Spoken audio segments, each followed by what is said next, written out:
Hey everyone, welcome back to the channel. Today is Tuesday, and it is an absolutely beautiful day to dive into some soapy goodness. Grab your coffee tea, or whatever gets you through the day, because we have a lot to unpack from the latest trip to Port Charles. Let's get right into it. I literally cannot even process what I just watched. I am typing this at 2 a.m. because my brain is running on overdrive, and I just need to scream into the void with people who actually get it. Are you kidding me right now? Liesl Brecht in captivity with Jocelyn?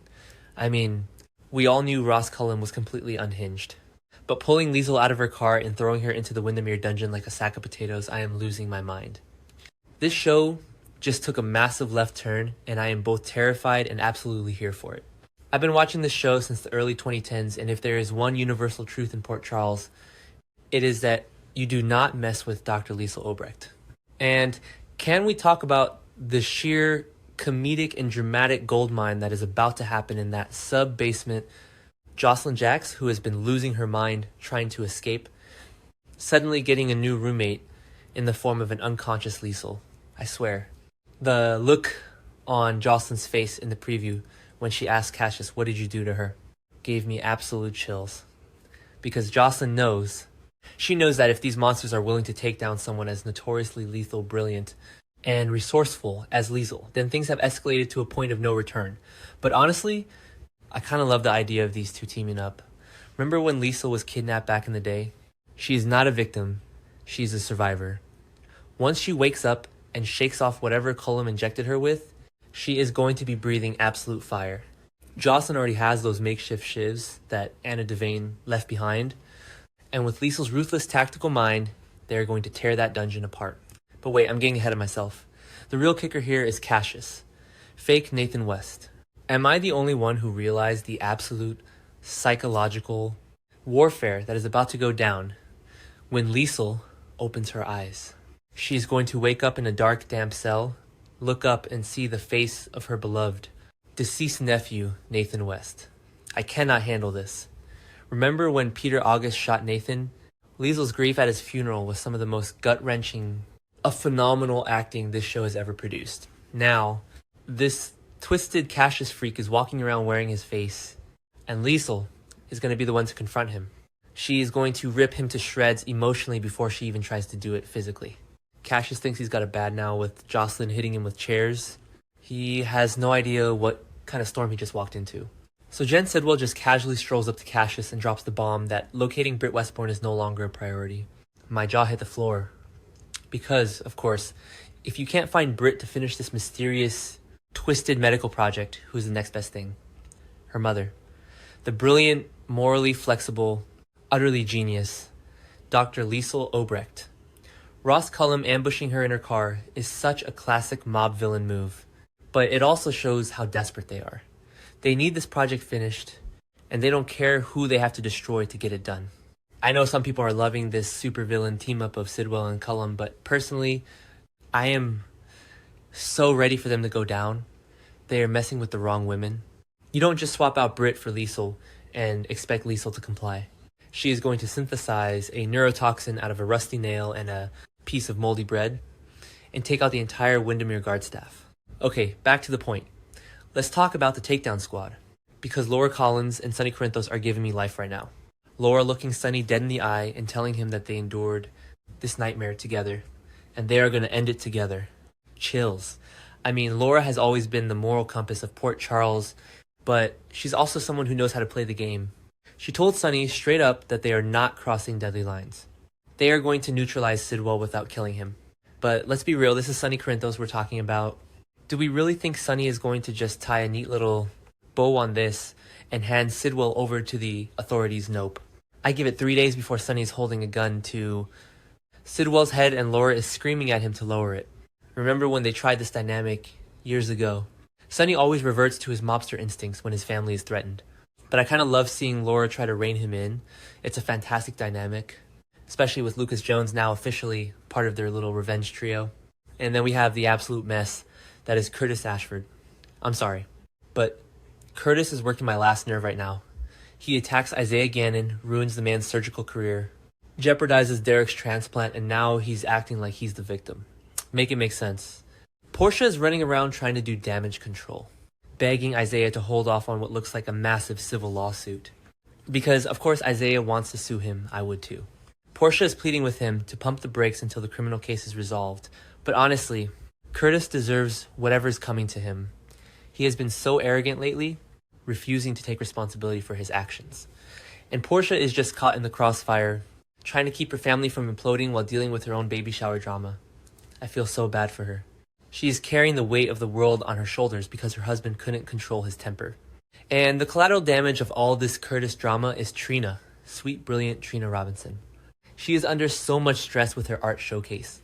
And now she has to deal with her dad facing felony charges and her mom having a total breakdown. Enter Kai Taylor.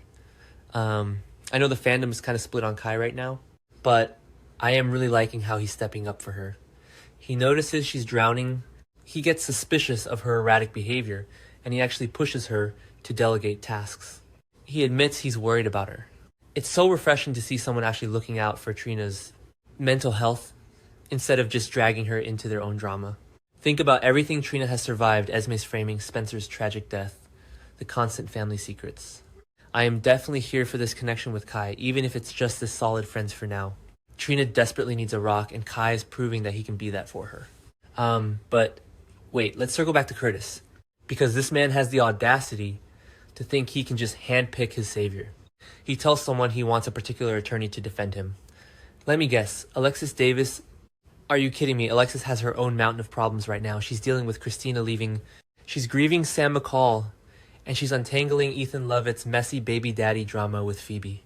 Why on earth would she want to take on a highly publicized, messy felony assault case for Curtis Ashford? I mean, I guess it makes sense soap-wise because Alexis is the best lawyer in town when she's actually practicing, but I just want her to say no. I want her to tell Curtis to face the music and hire Diane or Rick Lansing. But knowing this show, she'll probably take the case out of some misplaced sense of loyalty, and it'll cause even more friction in her life. Speaking of Alexis's family, can we talk about Kristina dropping her med school bombshell on Lucas Jones? I am still laughing at how absurd the storyline is, but I am fully embracing it because it's so incredibly soapy. Kristina, who has never shown an ounce of interest in the medical field until 5 minutes ago, is just casually packing her bags for UCLA Med. Lucas's reaction is going to be absolutely priceless. He's an actual doctor who went through years of grueling, soul-crushing training, and his cousin is just like, yep, I'm going to be a doctor too. But honestly, Lucas is such a good guy. The spoilers say he's going to offer her advice and presumably congratulate her, which is sweet. He's probably just happy someone in this family is doing something positive instead of shooting people, running from the WSB or covering up murders. But Lucas has his own plate full right now. He's literally working with Sonny and Laura to take down an international criminal mastermind to avenge Marco Rios' death. So him taking a minute to sit down with Kristina and give her med school advice is just wild to me. The whiplash of this show. 1 minute you're plotting a mob takedown in a coffee warehouse. The next you're discussing MCAT scores and stethoscopes at Bobby's. I love it. I really do. But I'm also dreading Kristina's actual exit. Kate Mansi has been phenomenal in this role.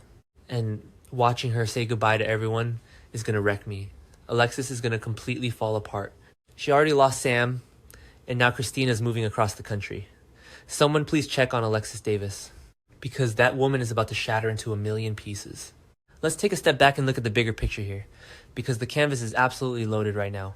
Jen Sidwell and Ross Cullum are running rampant, and their web is getting so tangled. They have Jocelyn locked up. They have Liesel unconscious in a cell. They're hunting Britt and Rocco. They're blackmailing Jack Brennan at Turning Woods. It feels like every single major character is tied into this one massive storyline, and I am praying that the writers stick the landing. When you have this many moving parts, it's so easy for things to get sloppy. But bringing Liesel Obrecht into the center of the Wyndemere dungeon plot, that is a masterstroke. Liesel is the wild card they didn't account for. Cullum thinks he can just force her to finish Britt's project, but he clearly hasn't read her WSB file. You do not put Liesel Obrecht in a cage and expect her to do her homework. Do we really think Liesel is going to sit quietly in a lab and mix chemicals for the man who ambushed her? Absolutely not. Like I said, she's going to weaponize everything in that room. And with Jocelyn there to help her, this is going to be an epic breakout. I can already see the scenes Liesl barking orders in German, Jocelyn sneaking through the air ducts with Anna's shivs, Cassius having a full-blown identity crisis in the corner. It's going to be cinematic. I am counting down the days until this airs. The dynamic between a hardened survivor like Liesl and a fierce, stubborn younger woman like Jocelyn is exactly the kind of character pairing this show excels at.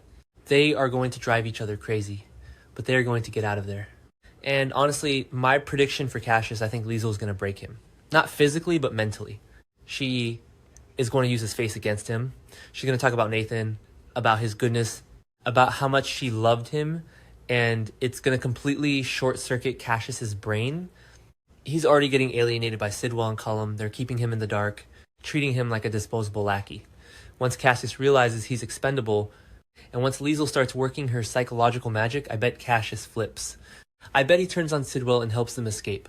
You heard it here first. I am calling it right now. Cassius is going to have a redemption arc fueled by Liesl Obrecht's guilt trips. So yeah, I am running on fumes, way too much caffeine and pure adrenaline right now. This week is shaping up to be one of the best weeks of General Hospital we've had in a long time. The stakes are sky high, the character dynamics are perfectly messy, and I am strapped in for the ride. I know some people are complaining about the pacing of the Wyndemere hostage plot, but personally, I think this slow burn is paying off beautifully now that the pieces are colliding. What do you guys think? Are you ready for the Liesl and Jocelyn team up? Do you think Curtis is going to beat these felony charges, or is he headed for Steinmauer? And will Alexis actually take his case? Let me know in the comments, because I desperately need to talk about this with people who understand my obsession. Until next time, stay soapy.